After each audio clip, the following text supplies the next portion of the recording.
Bapak, Ibu, dan Saudara yang terkasih dalam Tuhan Yesus Kristus, sungguh bersyukur dan bersukacita bisa menyapa Bapak, Ibu, dan Saudara semua di hari yang baru ini.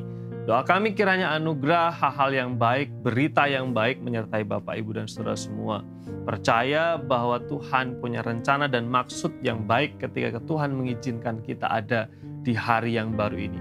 Ada berkat, ada kekuatan, sekalipun juga mungkin ada tantangan yang baru, tapi percayalah bahwa kasih Tuhan adalah kasih yang baru dalam kehidupan kita.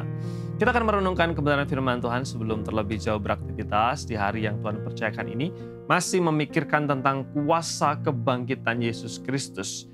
Di renungan sebelumnya kita berbicara tentang bahwa kebangkitan Yesus Kristus menghadirkan kebebasan dari rasa bersalah. Kemudian di kesempatan yang baik ini firman Tuhan akan kita pikirkan, firman Tuhan yang berkata bahwa kebangkitan Yesus Kristus juga menghadirkan kebebasan, membebaskan setiap orang percaya dari rasa malu. Bukan hanya rasa bersalah, tetapi juga dari rasa malu. Di dalam Roma pasal 16 ayat 20 mengatakan Allah yang adalah damai sejahtera akan segera menginjak-injak setan di bawah kaki kamu.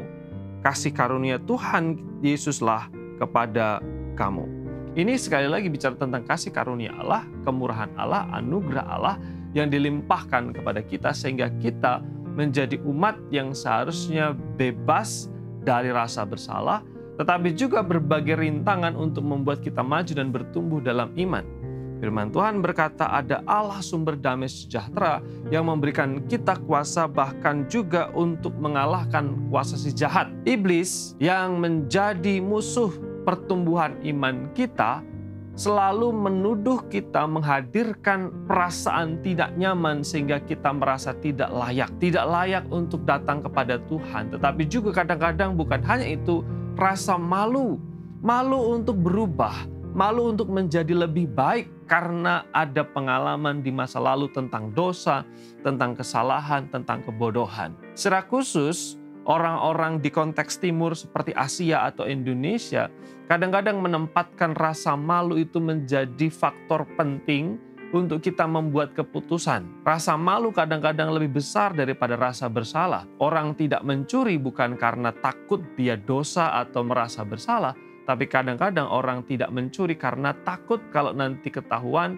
dirinya malu tetapi juga keluarganya malu. Orang berusaha untuk berbuat baik, harapannya supaya wajahnya tetap selamat, tidak kehilangan pamor, tidak kehilangan wajah, tidak merasa malu. Sehingga ketika seseorang sudah terlanjur hidup dalam dosa di masa lalu, sudah hidup tidak tertib, lalu kemudian mau menjadi baik, itu malu.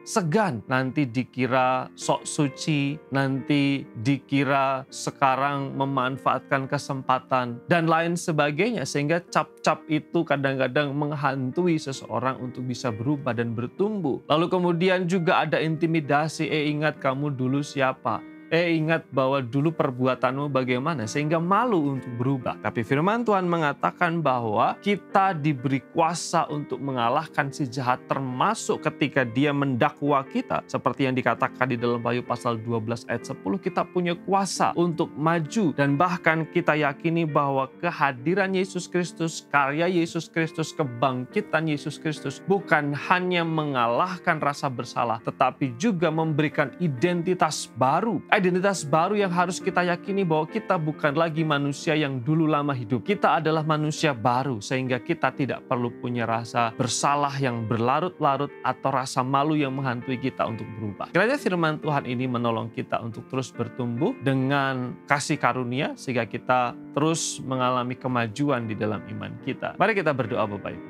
Bapa di surga, terima kasih untuk rahmat dan kemurahan-Mu. Terima kasih untuk kesempatan di mana firman Tuhan kami renungkan. Biarlah berkat dan anugerah-Mu atas kami semua. Secara khusus tolonglah kami supaya kami bertumbuh di dalam iman, di dalam kasih karunia Allah. Berkat-Mu atas setiap Jumat semua. Dalam nama Yesus kami berdoa. Amin.